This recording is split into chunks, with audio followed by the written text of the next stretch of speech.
여러분, 오늘 들려드릴 이야기는 한 장의 낡은 수첩으로 인해 완전히 뒤바뀐 두 사람의 운명에 관한 이야기입니다.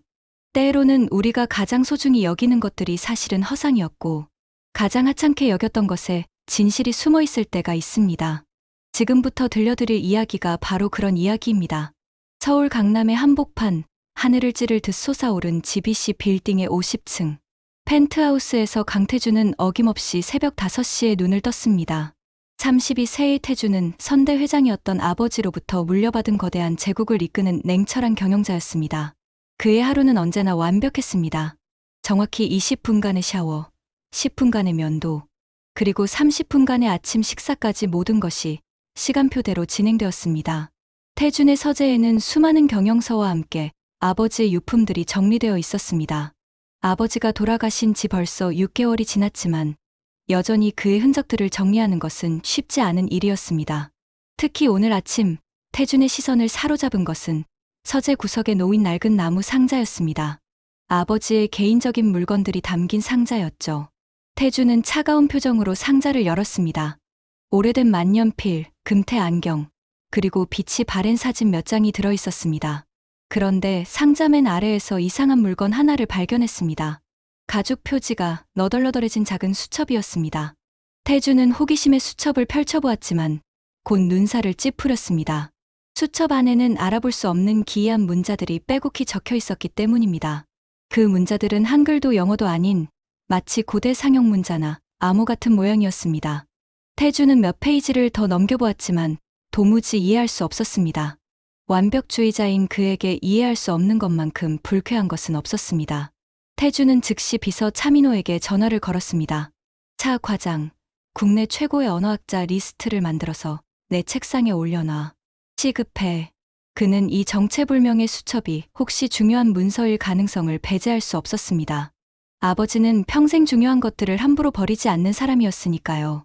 한편 그 시각 GBC 빌딩 바로 앞 보도에서는 16살 소녀 하늘이 무릎을 꿇고 구두를 닦고 있었습니다. 하늘의 손은 겨울 추위에 빨갛게 얼어 있었지만 그녀는 지나가는 직장인들의 구두 하나하나를 정성스럽게 닦았습니다. 하늘에게는 집에서 기다리고 있는 14살 동생 하람이 있었습니다. 선천성 심장병을 앓고 있는 하람의 약값을 벌기 위해서라면 하늘은 무엇이든 할 수 있었습니다. 하늘은 오늘도 GBC 빌딩 앞에 자리를 잡고 구두 닦기 도구를 펼쳤습니다. 이곳은 유동인구가 많아 하루에 10,000원에서 20,000원 정도는 벌 수 있는 곳이었습니다. 하늘에게는 결코 적지 않은 돈이었죠. 그녀는 언제나 밝은 미소로 손님들을 맞았습니다. 설령 무시당하고 핀잔을 들어도 절대 화를 내지 않았습니다. 아가씨, 구두 좀 닦아주세요. 한 중년 남성이 하늘 앞에 발을 내밀었습니다. 하늘은 환한 미소를 지으며 정성스럽게 구두를 닦기 시작했습니다. 그녀의 작은 손이 움직일 때마다 더러웠던 구두가 반짝반짝 빛이 났습니다. 마치 하늘의 순수한 마음이 그대로 전해지는 것 같았습니다.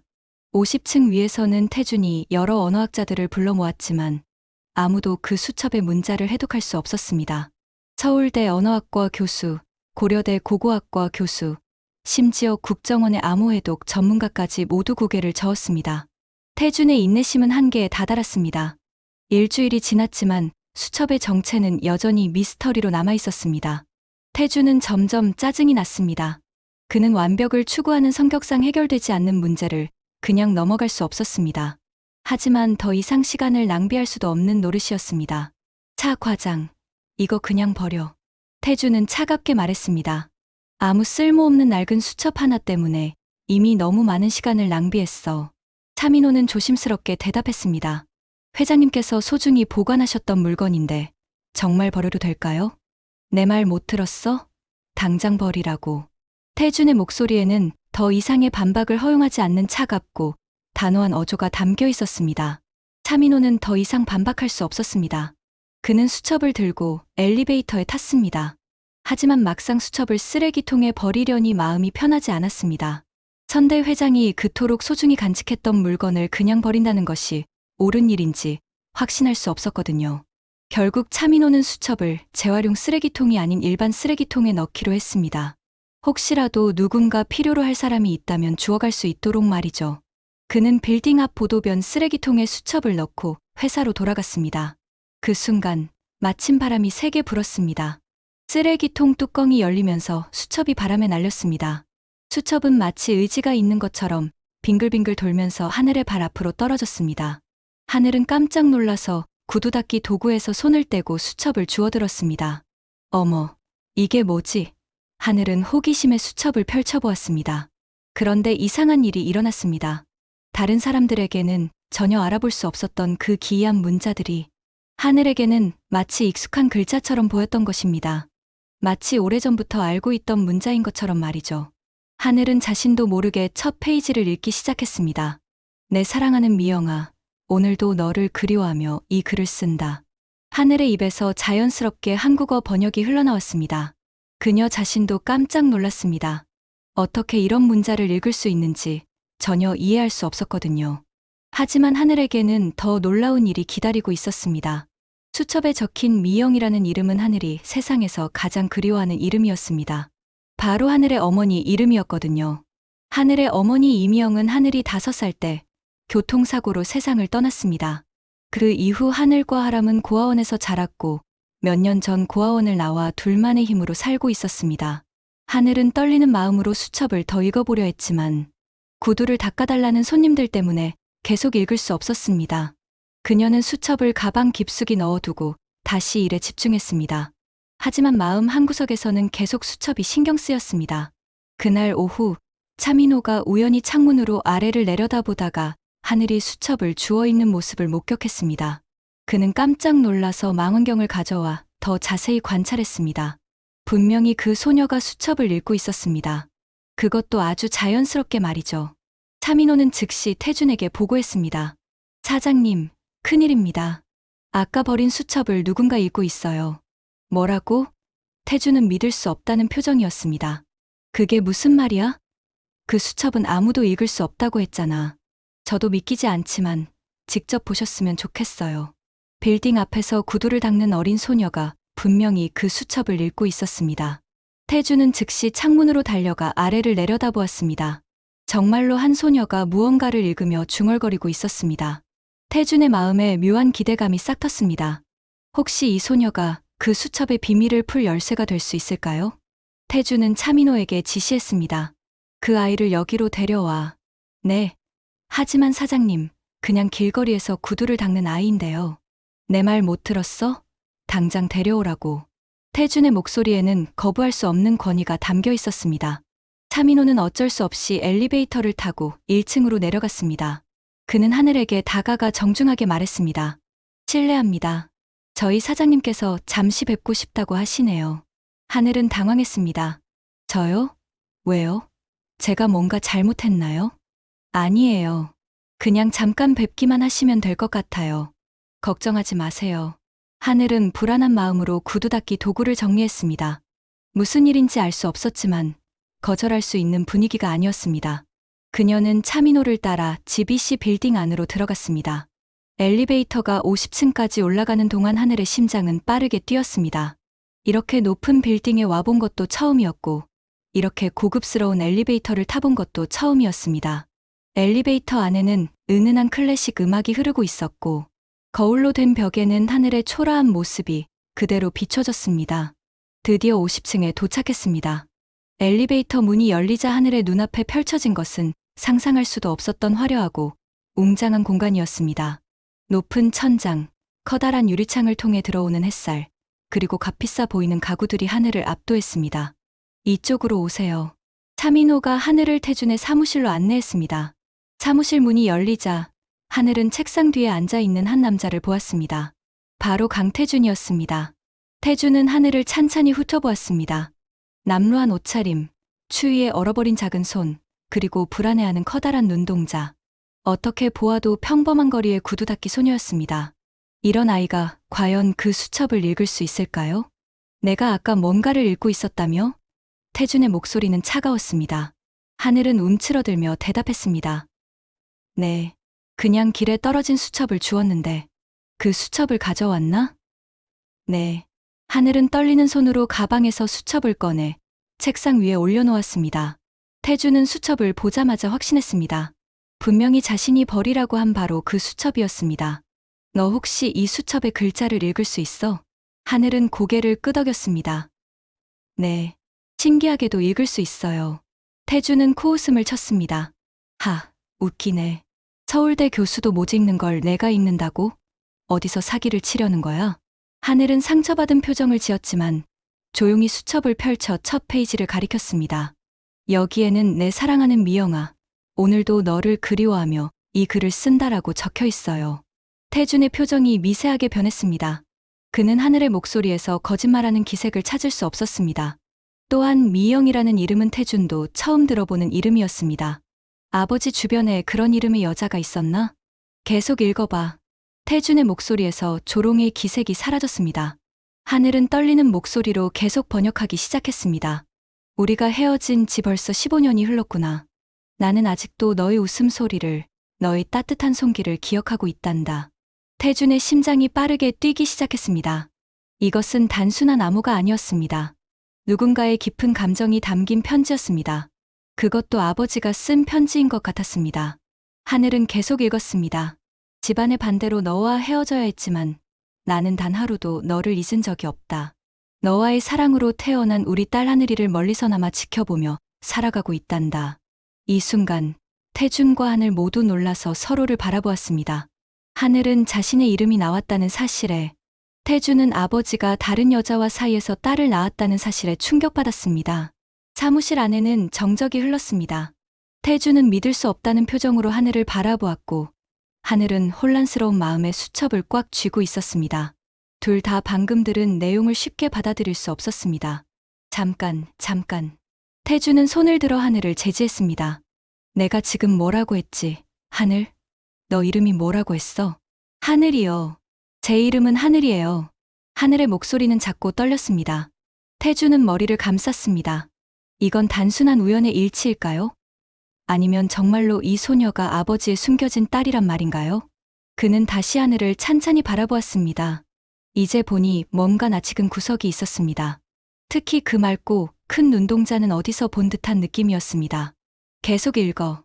태준의 목소리에는 이전과는 다른 진지함이 담겨 있었습니다. 하늘은 떨리는 손으로 다음 페이지를 넘겼습니다. 미영아, 내가 너에게 줄 수 있는 건 오직 멀리서 지켜보는 것뿐이다. 하늘이가 굶주리지 않도록, 추위에 떨지 않도록 익명으로 도움을 보내고 있지만 그것만으로는 턱없이 부족하다는 걸 알고 있다. 태준의 눈이 커졌습니다. 혹시 하늘이가 받아온 익명의 후원이 아버지로부터 온 것이었을까요? 하늘은 계속 읽었습니다. 하늘이는 이제 16살이 되었다. 사진으로만 볼 수 있는 우리 딸은 너를 닮아 아름답게 자랐구나. 하지만 내가 인정하지 못해서 그 아이는 홀로 동생을 돌보며 힘겨운 삶을 살고 있다. 이 대목에서 하늘의 눈에서 눈물이 흘러내렸습니다. 정말로 누군가 자신을 지켜보고 있었던 것일까요? 그 누군가가 바로 자신의 아버지였단 말인가요? 미영아, 나는 이제 늙어서 오래 살지 못할 것 같다. 하지만 죽기 전에 반드시 해야 할 일이 있다. 바로 우리 딸 하늘이에게 진실을 말하는 것이다. 하늘의 목소리가 점점 작아졌습니다. 태준은 의자에 깊이 몸을 맡겼습니다. 아버지가 숨겨온 비밀이 이렇게 큰 것이었다니. 그리고 지금까지 자신이 아들이라고 믿어온 것이 과연 진실일까요? 하늘은 숨을 깊이 들이쉬고 다음 문장을 읽었습니다. 그리고 지금 내 곁에서 아들로 자라고 있는 태준이에게도 진실을 말해야 한다. 태준이는 내 친구 강기철의 아들로 전쟁 중 부모를 잃고 고아가 된 아이를 내가 데려와 기른 것이다. 이 순간 태준은 마치 머리를 둔기로 얻어맞은 것 같은 충격을 받았습니다. 자신이 아버지의 친아들이 아니라고. 그럼 지금까지 자신이 살아온 삶은 무엇이었던 걸까요? 잠깐. 태준은 벌떡 일어나며 외쳤습니다. 그만 읽어. 더 이상 읽지 마. 하늘은 깜짝 놀라서 수첩을 가슴에 안았습니다. 태준의 얼굴은 창백해져 있었고 손이 심하게 떨리고 있었습니다. 이게 진짜일 리가 없어. 태준은 중얼거렸습니다. 이건 다 거짓말이야. 아버지가 그런 비밀을 숨겨왔을 리가 없다고. 하지만 태준의 마음 깊은 곳에서는 이상한 확신이 자리 잡기 시작했습니다. 어릴 때부터 느꼈던 아버지와의 묘한 거리감, 아버지가 때때로 보여주었던 복잡한 표정들, 그리고 자신과 아버지 사이의 미묘한 차이점들이 모든 것이 맞아떨어지기 시작했던 것입니다.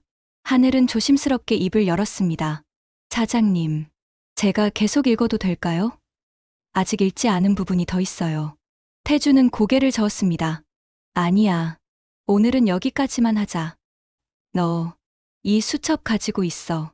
내가 필요하면 다시 부를 테니까. 하늘은 어쩔 줄 몰라 하다가 조용히 수첩을 가방에 넣었습니다. 그럼, 저는 이만 가봐도 될까요? 태주는 고개도 들지 않은 채 손짓으로 나가라는 신호를 보냈습니다. 하늘은 조심스럽게 사무실을 나갔고 차민호가 그녀를 엘리베이터까지 배웅했습니다. 혼자 남은 태주는 창밖을 바라보며 깊은 생각에 잠겼습니다. 만약 수첩의 내용이 사실이라면 자신의 정체성은 완전히 뒤바뀌는 것입니다. 그날 밤, 태주는 잠을 이룰 수 없었습니다. 수첩의 내용이 계속 머릿속을 맴돌았습니다. 설마 정말로 자신이 아버지의 친아들이 아닐까요? 그리고 그 소녀 하늘이 진짜 아버지의 딸이란 말인가요? 태주는 결국 침대에서 일어나 서재로 갔습니다. 아버지의 유품들을 다시 한번 자세히 살펴보기로 했습니다. 혹시 다른 단서들이 있을지 모르니까요. 그는 아버지의 오래된 앨범들을 꺼내서 하나하나 살펴보았습니다. 그런데 이상한 점을 발견했습니다. 아버지의 젊은 시절 사진들 중에 한 여자와 함께 찍은 사진들이 있었는데 그 여자의 얼굴 부분만 모두 찢어져 있었습니다. 마치 일부러 지우려고 한 것 같았습니다. 태주는 그 사진들을 자세히 들여다보았습니다. 사진 속 아버지는 지금까지 본 적 없을 만큼 행복한 표정을 짓고 있었습니다. 그 옆에 서 있던 여자는 얼굴이 찢어져 있어서 알아볼 수 없었지만 하늘과 비슷한 체형을 가지고 있는 것 같았습니다. 태주는 사진 뒷면을 확인해 보았습니다. 아버지의 필체로 미영과 함께라고 적혀 있었습니다. 바로 수첩에 나왔던 그 이름이었습니다. 태준의 손이 더욱 심하게 떨렸습니다. 이제 수첩의 내용이 거짓일 가능성은 거의 없어 보였습니다. 태준은 더 깊이 유품을 뒤지기 시작했습니다. 그러다가 아버지의 오래된 지갑에서 작은 사진 한 장을 발견했습니다. 그 사진에는 갓난아기를 안고 있는 젊은 여자가 찍혀 있었습니다. 여자의 얼굴은 하늘과 놀랄 만큼 닮아 있었고 품에 안긴 아기는 틀림없이 어린 하늘인 것 같았습니다. 이럴 수가. 태주는 중얼거렸습니다. 모든 증거들이 수첩의 내용을 뒷받침하고 있었습니다. 다음 날 아침, 태주는 차민호에게 지시했습니다. 어제 온 그 아이 찾아서 다시 데려와. 하늘이 말씀이시죠? 알겠습니다. 1시간 후, 하늘은 다시 태준의 사무실에 앉아 있었습니다. 이번에는 태준의 표정이 전날과 많이 달랐습니다.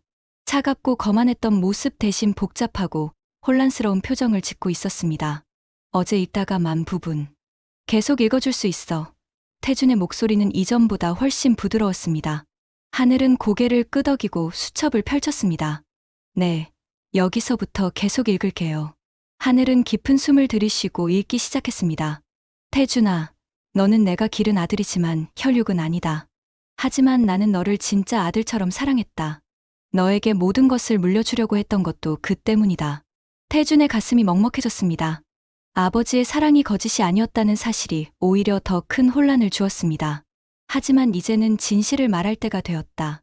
내 진짜 딸 하늘이에게 마땅히 돌아가야 할 것들을 주어야 한다. 회사와 재산의 절반은 하늘이의 몫이다. 이 대목에서 태주는 의자에서 일어나 창가로 걸어갔습니다. 지금까지 자신의 것이라고 믿었던 모든 것이 사실은 다른 사람의 것이었다니. 그것도 지금 자신 앞에 앉아있는 이 소녀의 것이었다니. 하늘은 계속 읽었습니다. 태준이는 이 사실을 알게 되면 분명 충격받을 것이다. 하지만 태준이도 내 아들이다. 비록 혈육은 아니지만 25년을 함께 산 진짜 아들이다. 그러니 회사와 재산의 나머지 절반은 태준이의 몫이다. 태준은 안도의 한숨을 쉬었습니다. 적어도 아버지가 자신을 완전히 배제하지는 않았다는 사실이 다행이었습니다. 그리고 태준아, 너의 진짜 누나인 하늘이를 잘 돌봐주기 바란다. 그 아이는 어려서부터 동생을 돌보느라 고생이 많았다. 이제는 내가 그 아이를 보살펴 주어야 한다. 하늘의 목소리가 떨렸습니다. 자신에게 오빠가 있었다니, 그것도 이렇게 큰 회사의 사장이 자신의 오빠였다니 믿기지 않았습니다. 마지막 문장을 읽을 때 하늘의 눈에서 눈물이 흘러내렸습니다. 미영아, 그리고 하늘아, 태준아, 나는 평생 너희들에게 미안했다. 용서해다오. 그리고 이제부터라도 진짜 가족으로 살아가기를 바란다. 수첩의 마지막 장이 끝나자 사무실 안에는 깊은 정적이 흘렸습니다. 태준과 하늘 모두 할 말을 찾지 못했습니다. 너무나 큰 진실이 갑자기 드러났기 때문입니다. 한동안 아무도 말을 하지 못했습니다. 태주는 창밖을 바라보며 복잡한 감정에 휩싸여 있었고, 하늘은 수첩을 꽉 쥔 채 작은 어깨를 떨고 있었습니다.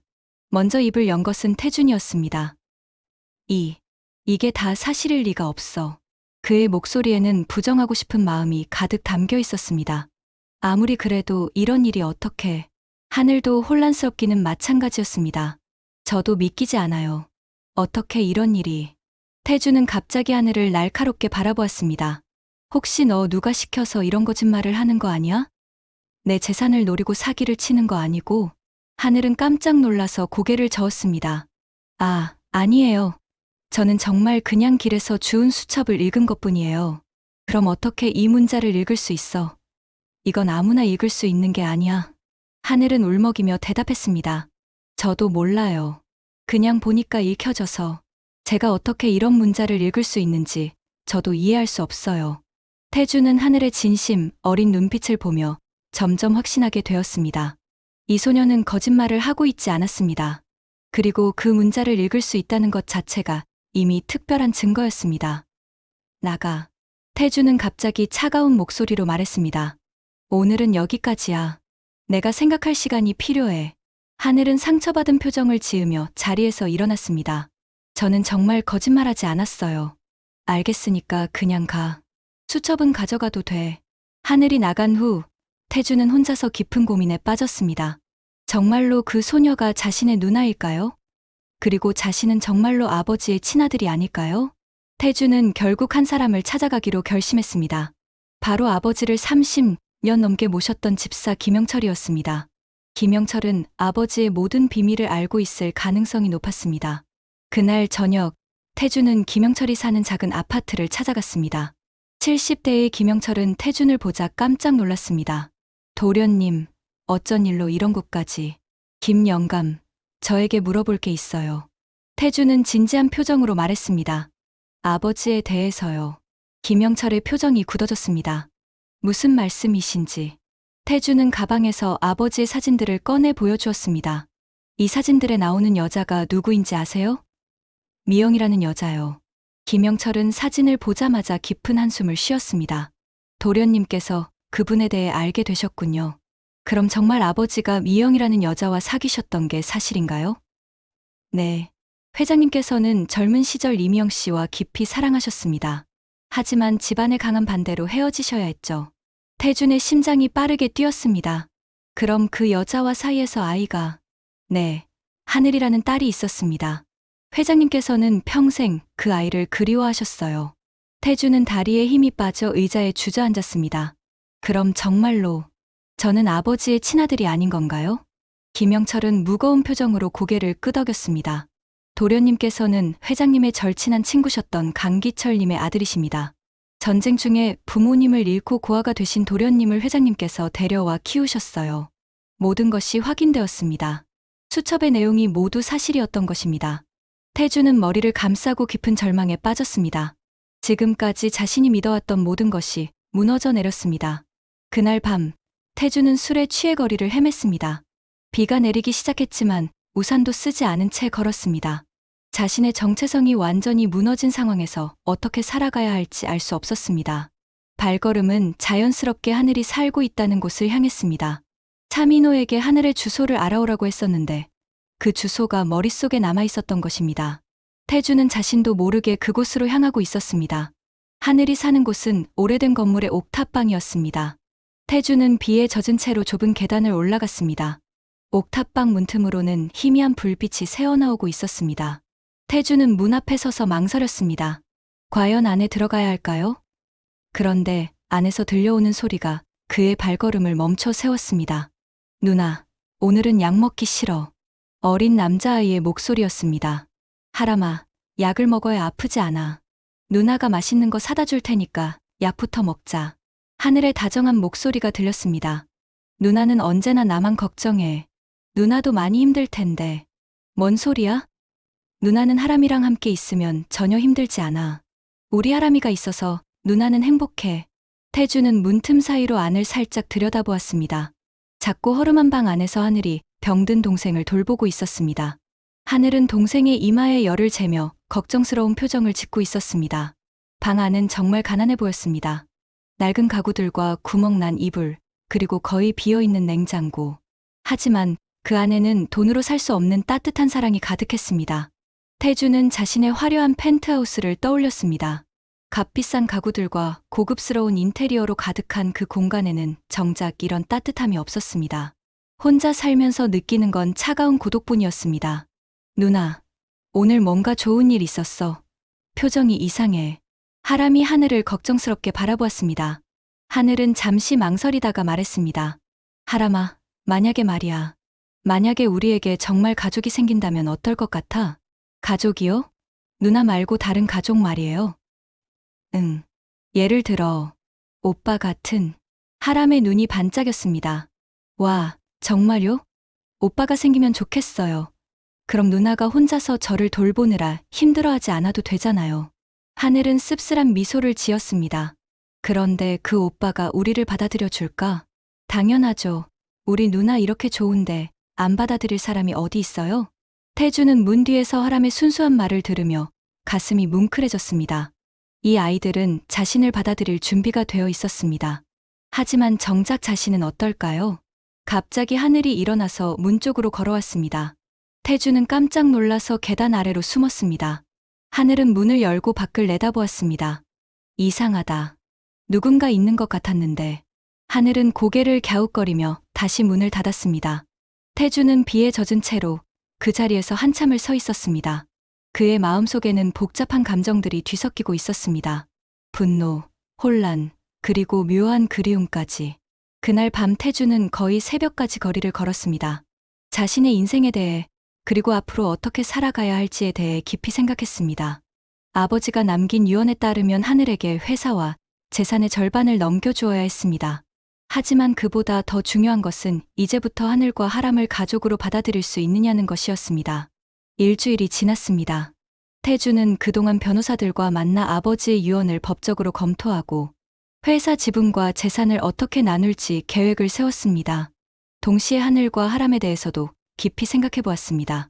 태주는 사실 혼자 살아가는 것에 지쳐 있었습니다. 화려한 펜트하우스와 막대한 재산이 있어도 진정한 행복을 느낀 적이 없었습니다. 아버지가 돌아가신 후에는 더욱 외로웠습니다. 그런데 갑자기 가족이 생겼다니, 그것도 자신을 진심으로 받아들이려는 가족이 생겼다니 신기한 일이었습니다. 어느 화요일 오후, 태주는 변호사 이정민과 함께 하늘이 사는 옥탑방을 찾아갔습니다. 이번에는 비를 맞으며 숨어서 보는 것이 아니라 당당하게 문을 두드렸습니다. 누구세요? 하늘의 목소리가 들렸습니다. 나야, 강태준이야. 문이 열리자 하늘이 놀란 표정으로 태준을 바라보았습니다. 사장님, 어떻게 여기까지 들어가도 될까? 하늘은 당황하며 방을 둘러보았습니다. 아, 너무 좁고 지저분해서. 괜찮아. 들어가자. 태준과 이정민 변호사가 방 안으로 들어오자 하람이 침대에서 일어나 인사했습니다. 안녕하세요. 태준은 하람을 보며 마음이 아팠습니다. 아이의 얼굴은 창백했고 몸도 많이 마른 상태였습니다. 심장병 때문에 고생하고 있다는 것이 한눈에 보였습니다. 하늘아, 태준이 진지한 표정으로 말했습니다. 우리 이야기 좀 하자. 네 사람은 작은 탁자 주위에 둘러앉았습니다. 이정민 변호사가 먼저 입을 열었습니다. 안녕하세요, 하늘씨. 저는 강 회장님의 변호사 이정민입니다. 오늘 온 이유는 회장님의 유언과 관련된 일 때문입니다. 하늘은 긴장한 표정으로 고개를 끄덕였습니다. 태준이 말했습니다. 하늘아, 그 수첩에 적힌 내용들을 전문가들이 모두 확인해봤어. 그리고 모든 게 사실이었어. 하늘의 눈이 커졌습니다. 정말요? 응. 너는 우리 아버지의 친딸이 맞고 나는 양자였어. 태준의 목소리에는 복잡한 감정이 담겨 있었습니다. 이정민 변호사가 서류들을 꺼내며 설명했습니다. 유언에 따르면 회사 지분과 재산의 절반은 하늘 씨에게, 나머지 절반은 태준 씨에게 상속됩니다. 하늘은 믿을 수 없다는 표정이었습니다. 그런데 저는 그런 걸 받을 자격이 있을까요? 저는 아버지를 한 번도 만나보지 못했는데. 태준은 하늘의 말을 듣고 마음이 따뜻해졌습니다. 돈이나 재산에 욕심을 내는 것이 아니라 오히려 자격에 대해 걱정하는 모습이 진심으로 느껴졌습니다. 하늘아, 태준이 부드러운 목소리로 말했습니다. 아버지는 평생 너를 그리워하셨어. 그리고 너에게 이 모든 걸 주고 싶어 하셨어. 이건 내가 받아야 할 당연한 권리야. 하늘의 눈에서 눈물이 흘러내렸습니다. 정말, 정말 저에게 아버지가 있었던 거예요? 그래. 그리고 이제 너에게는 오빠도 있어. 태준이 미소를 지으며 말했습니다. 하람이 갑자기 끼어들었습니다. 와, 누나, 정말 오빠가 생긴 거예요? 태준은 하람을 보며 웃었습니다. 그래, 나는 이제부터 너희들의 오빠야. 하람아, 앞으로 잘 부탁해. 하람은 신이 나서 손뼉을 쳤습니다. 오빠, 저 이제 오빠가 있어요. 이정민 변호사가 말했습니다. 그리고 하늘씨, 회장님께서는 하람군의 치료비도 모두 준비해 두셨습니다. 최고의 병원에서 수술받을 수 있도록 모든 것이 준비되어 있어요. 하늘은 더 이상 눈물을 참을 수 없었습니다. 정말요? 하람이를 치료할 수 있다고요? 네. 내일부터 바로 입원 수속을 밟을 수 있습니다. 태준이 하늘의 손을 잡으며 말했습니다. 하늘아, 그리고 하람아. 이제부터 우리는 진짜 가족이야. 더 이상 이런 좁은 곳에서 힘들게 살지 말고 나와 함께 살자. 하늘은 망설였습니다. 하지만 저희가 그렇게 큰 집에서 살아도 될까요? 당연하지. 우리는 가족이잖아. 태준의 목소리에는 진심이 담겨 있었습니다. 그리고 솔직히 말하면 나도 혼자 사는 게 외로웠어. 이제 가족이 생겨서 정말 기뻐. 하람이 하늘을 보며 말했습니다. 누나, 좋은 오빠를 만난 것 같아요. 우리 가족이 되어요. 하늘은 마침내 미소를 지으며 고개를 끄덕였습니다. 네, 좋아요. 그날 저녁, 세 사람은 함께 태준의 펜트하우스로 이사했습니다. 차가웠던 공간에 처음으로 온기가 퍼지기 시작했습니다. 하람은 신이 나서 큰 집 곳곳을 구경하며 웃음소리를 터뜨렸고, 하늘은 조심스럽지만 따뜻한 미소로 새로운 공간을 받아들였습니다. 태준은 창가에 서서 도시의 야경을 바라보며 생각했습니다. 아버지의 비밀이 밝혀지면서 자신의 정체성은 완전히 바뀌었지만 오히려 진정한 가족을 얻게 되었습니다. 피보다 진한 것은 사랑이라는 말이 이런 뜻이었을까요? 오빠, 하람이 태준을 부르며 달려왔습니다. 저희 정말 여기서 살아도 돼요? 태준은 하람을 안아주며 말했습니다. 물론이지. 이제 여기가 우리 집이야. 하늘도 다가와서 조용히 말했습니다. 오빠, 고마워요. 정말 고마워요. 가족한테 뭘 고맙다고 그래. 태준이 웃으며 대답했습니다. 그렇게 강태준과 하늘, 그리고 하람은 운명이 만들어준 새로운 가족이 되었습니다. 한 장의 낡은 수첩으로 시작된 이야기는 이제 진정한 가족의 사랑으로 새로운 시작을 맞이했습니다. 때로는 잃는 것이 있어야 진짜 소중한 것을 얻을 수 있다는 것을 그들은 이제 알게 되었습니다.